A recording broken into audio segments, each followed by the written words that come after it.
I'm going to dive right in. So I'll share my screen. And for those of you that weren't at the last one, what I do is I'm going to leave the screen like this because it's a little easier for me just to switch between this and live demo. So I'm not going to do the full screen unless you are having trouble reading or seeing the slides. So just speak up if you can't. But I'll do a presentation for part of it, but it is absolutely wide open to engagement and questions. I don't want to be a talking head. It's a small enough group intentionally so that we can have conversations around some of this stuff. So do feel free to interrupt me.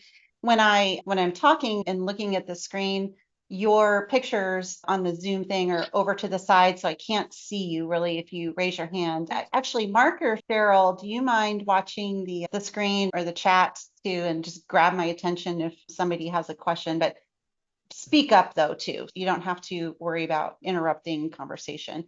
So with that, just a quick review from last month. So last month we talked about AI architecture, and I spent some time presenting the talk that I did at MIT in Boston in April. And the reason I decided to start with that is because foundationally, I believe that with AI, it's really important to understand two fundamental documents that you should have for your business. And one I call the rule book and one I call the playbook. And what that does is it empowers you to load whatever AI model you're using with those two documents. So essentially it's pre-trained on not only on your business, but on how you do things, how you make decisions, how you think. So the rule book is, I equate it to NHL hockey because we just finished the whole Stanley Cup deal and Vegas Golden Knights were in it. So the rule book, think of it like the rules in the National Hockey League, and every single team has to abide by the same rules, but it's not the rules that win championships for a team. In business, you have rules too, your non-negotiables, things that must be true, things you don't do, things you always do. And then the things that do win championships, if we keep that sports metaphor, is the coach's playbook and how the coach interacts and engages with the players, the strategies that they use. So the playbook is more your thought process, your decision-making processes, your frameworks that you use in your business. And those are going to be unique to every business. But by spending time, investing time in having and creating those two documents and making sure that they're also living documents, because those will change and evolve over time, you keep those loaded in whatever AI models that you're using, and it dramatically shifts, number one, the responses that you get from whatever AI models or agents that you're building, but it also makes all of the responses better and more consistent if you're engaging across a team. So I did provide templates for those last month, and if you need those, and just reach out to me after this and I can send you copies of them. So that's the first thing we talked about. And then after that, we talked about how to build agents in Manus. So Manus is an agentic AI platform. If you've not used it, I encourage you to try it. And actually, for those of you that haven't tried it, I'm going to give you this link because it will give you 1,000 free credits. I'm going to put it in the chat if I can find the chat. I can never find it when I'm sharing my screen. So I'm going to stop and then reshare. As of today, I always caveat that when I'm talking about AI. As of today, I still recommend Manus as the agentic AI platform for most people. And by most people, people who are relatively non-technical.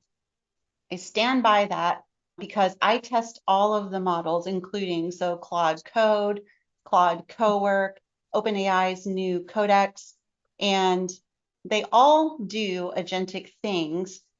But so far, Manus is just the easiest as far as integrations with third-party platforms, the English language prompts. I run into more hurdles with the other platforms that I have to struggle to figure out than I do with Manus so far.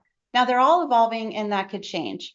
But if you want to get started with agentic AI things, I still believe Manus is the easiest one to start with. So last time we built, I just demonstrated really quickly, I think it was 20 minutes of our time, building an agent that was a proposal writer that now my team still actually uses. We built it live on this call, and then my team has used it to write many proposals since then. And it's been great. It's saved us a ton of time because we used to have to redo all of that from scratch, and now it just builds it. So the agent autonomously does it, prompted by us though.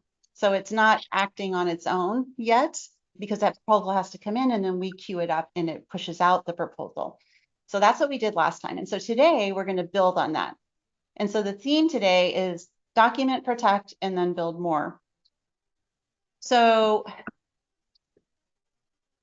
we talked about the rule book and the playbook, and we built an agent. And I think most of you that I know on this call have actually played with agents at some level. And we have, as a company, MSW has built a ton of agents for a lot of things within our own internal workflows and then also customer facing things. What I discovered pretty quickly is that you can lose track. And so I think it's really important that as we start to build agents for our companies, that we really treat them like the assets they are and spend time documenting them. When we document them, we can leverage them, scale them, train our teams on them. And so I built a template for that I'm going to share with you all. And the templates are not meant to say, this is how you do it. It's the only way. All that they're intended to do is just say, here's one way, and you can take it and make it your own, modify it however you want. In fact, I encourage you to take any templates that I share with you along the way and actually give them to AI with your rule book and your playbook about your business and say, adjust this and make it relevant to my business. And AI will do that for you. So Steve and Terry on the call are in the business of buying and selling businesses for people. So I think that both of them would vouch for me that with AI, and when you have an agent and it's a trained agent that runs autonomously and does work and knows things about your business, that this becomes an asset in your business. And as we start building more and more agents and start stacking agents, these can become really valuable. And Steve and or Terry, I would love to hear your take on this, if you don't mind jumping in and just giving me your thoughts around what this means for assets and valuation of companies, because this has to impact the scope of what we're all doing as business owners. Do you mind jumping in and sharing thoughts around that? Steve, I'll let you go. It's incredibly powerful. People are using it a lot these days. We find a lot of buyers use it to basically do business valuation. So they'll enter in the various information.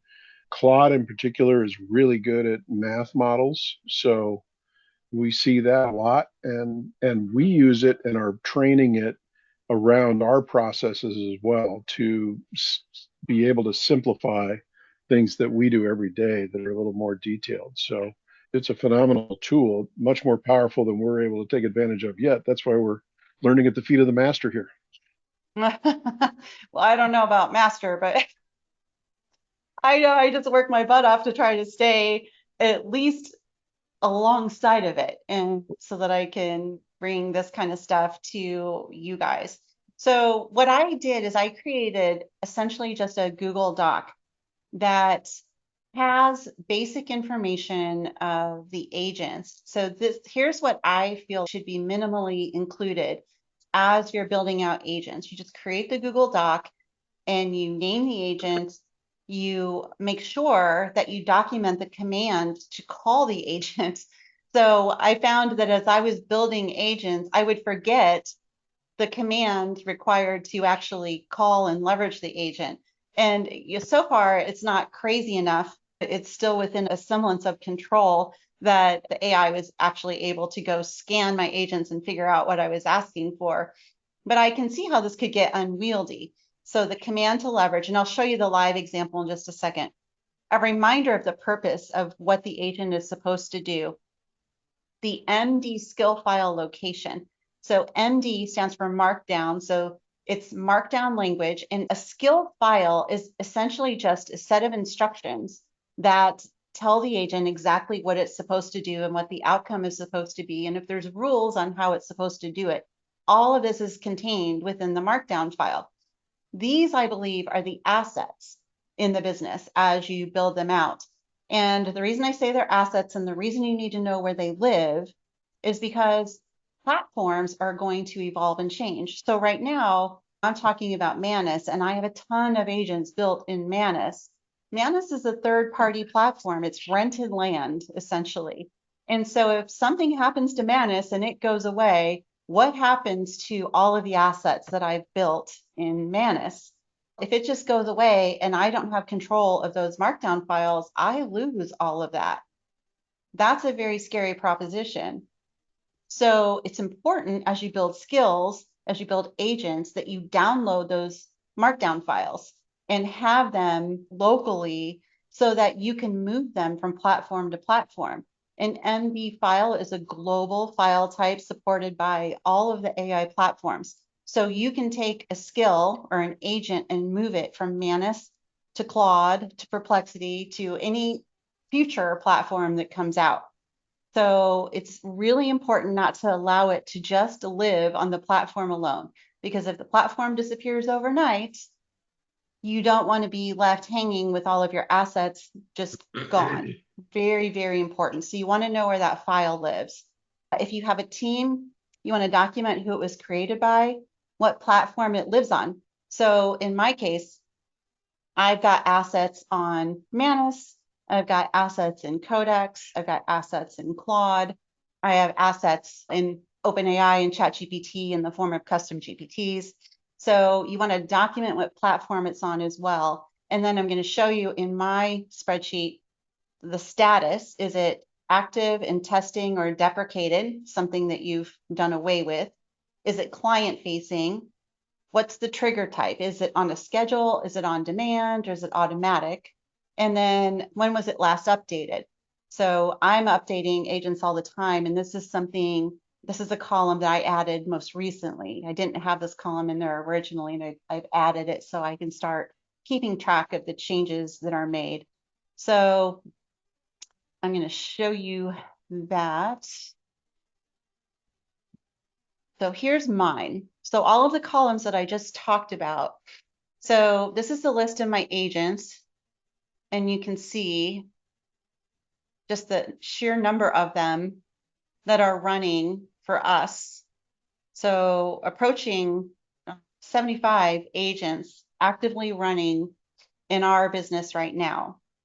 And you can see whether they are client facing over here, if they are scheduled or on demand, what the purpose is, where the MD files or skill location is, who created it, what platform it's on, and then this is the last update. So that's a brand new field that I added. So what I've done here is I've made a copy of this, and I just left like 3 in here for you, and I'm going to share this with you so you can leverage it if you care to. So I'm going to just make you all a viewer on it. And so what you do with the Google document then is when you open it, just make a copy, and then you'll be able to edit that. So I'm going to put that in the chat really quick. So go grab that if that's of interest to you. And Sandy, where do you find the MD skill file on the, like, say, Manus? So what I do, that's a really good question. Thank you, Bryce. All I do is when I'm in Manus, if that's where I'm working and the skill is, I just ask Manus. I say, show me the MD file and its location. And so what it will do is it will give me the path within Manus, where the file lives, and that's the path that I put in the spreadsheet. But then I also have a folder where I download them, and Manus will give you a download link. All of the platforms will give you a download link. So you can download the MD file as well. So I think I'm going to share this folder with you. So I created this just to show you. So this right here, this daily briefing, which is one of the agents I'm going to show you, this is the MD file. So I actually literally download all the MD files. It lives in Manus to execute, but I downloaded the skill itself so that I could move this very quickly and easily over to Claude or wherever else I want to move it. So you want to make sure you've got those downloaded each time. Does that make sense? Okay, questions. I'll leave this up. I'll just move you guys so I can see you. Questions about this or comments about this before I move on to the next thing? Could I have Manus go into Claude and ChatGPT and whatever else I have going and just keep all these MD files in sync with all of them, or would that be a good idea? So a good question, Wiley. What I did to create this, because when I first started building agents, I did not keep this. I created this after the fact. And the way that I created it was I created the outline, first of all. So I put all the headers up here at the top. And then I first went to Manus and I said, here's the editable link to the Google Doc that I want to keep track of all of my agents. Please go search your memory and your skill files and populate this document for me. And it did. And then I went to Codex, which is OpenAI's agentic platform, and I did the exact same thing. And it actually came and populated the same document. And then I went to Claude and I did the exact same thing. And then it came and added to the document. As long as the document is writable, editable, it will come and put these in here for you. The only thing it won't do for you is download the files for you. It will give you the link to download the files. So that's on you. So you want to make sure you ask it. Just say, give me the downloadable link to the skill, and then make sure you download them and put them in a folder. And I'm just putting all of my skills, all of my MD files in a single folder so that if I needed to go to another platform on a moment's notice, I could just take that folder and say, here's all my MD files for all my skills and all my agents. And then I would be able to pop it into the next platform.